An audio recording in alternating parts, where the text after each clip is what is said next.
Good morning, church family. It is really a joy to be able to speak to you today. This really is the moment that I think many of us were longing for and praying for. Our Governor, Greg Abbott, has begun to reopen our state, and that means that it's time for many houses of worship, including First Baptist Church Corsicana, to reopen and relaunch. It's a careful process. As you might understand, we've received guidance from the state of Texas, and we're seeking to follow that with everything that we have, and we're considering to have a slow, careful relaunch beginning on Sunday, May the 10th. I want to say this before we begin to walk through the details, that for some in our congregation, you're not going to be ready to come out of isolation yet.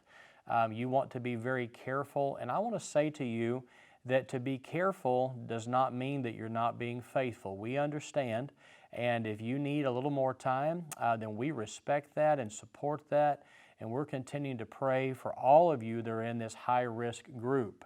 But just please know as your pastor that our staff has looked over all of these details. In addition to that, we have floated all of these ideas and gotten the approval of our deacon body. And so I'm very confident today to begin to walk through these details. So let's look at these together and let's walk through them one by one. First of all, we're going to reopen on Sunday morning services only, and we're going to reevaluate that every 2 weeks, as you can see. We're also going to be offering 2 English-speaking services at 8:30 and 10:30 and 1 Spanish-speaking service at 10:30 also. Also, our 8:30 worship service is welcome to anyone, but it's going to be designated for our high-risk members, and that means masks are going to be required at the 8:30 service. At the 10:30 service, they'll be strongly encouraged, but they will not be required. Also at this time, there'll be no Sunday school, no Wednesday night, no Sunday evening. We're going to reopen those things in time, and then stay tuned for the opening of other areas of our church like the Family Life Center. Let's go to some details for Sunday. Things you can expect. First, there are going to be limited entrances. We want to be able to handle all those that are coming, and if you're one of our English-speaking members, you're going to enter on the front of the building through the Welcome Center doors. You'll be greeted by a greeter who has gloves and mask on. They'll open the door for you and try to provide some additional safety for you, but that will be your only entrance and exit. If you're one of our Spanish-speaking members, you're being asked to enter through the chapel entrance on the back side of the church. We think that is the easiest access point. And once capacity has been reached, we may have to limit the attendance at that point, so stay aware of that. Also, for any reason that you can't come, let me just be very clear, we will continue to offer live feed worship services on Facebook and YouTube, and many of you have gotten used to that. The next point for you today is all of our worship seating is going to ensure proper spacing, and that means that if you're from the same household, you can sit next to one another.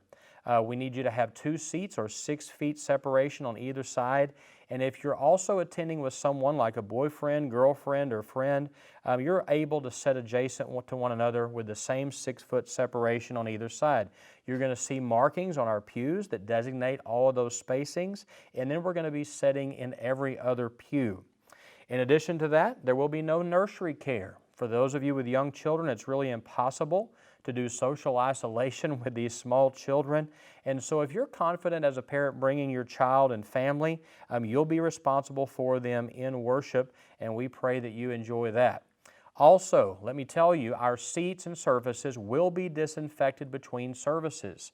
Also, there will be somebody roving to disinfect our handrails on the stairways. Our elevator attendant will also be very careful, gloved and masked to protect in every way. We will not have worship guides trying to prevent things from being passed out. We will not pass an offering plate, as designated giving areas will be available at the exit doors.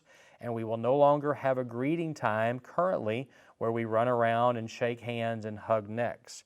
Brother Steve and I will lead worship. It'll look a lot like it has in recent days. Worship teams and choirs and instrumentalists will be brought back at a periodic pace as long as we continue to have success. And then finally, if you need a restroom, we're going to limit all restrooms to the 2 restrooms available, men and women, in the atrium only. and this allows us to have an attendant there who is periodically disinfecting and cleaning. We've been very careful, church, to walk through all these details. As I said, the staff and our deacons have been so vigilant and caring, and we're thankful that we have good directives, that we have good leadership, we have wonderful volunteers. If you would like to help in any of these ways, please let us know. We want to do the right thing. We want to be very careful as we begin to meet together again. We want to be protective of those who are most vulnerable. But we are thankful that it's time for God's people to come back and worship together again. So be ready for these things on Sunday, May the 10th. God bless you, and I look forward to seeing you in person next Sunday.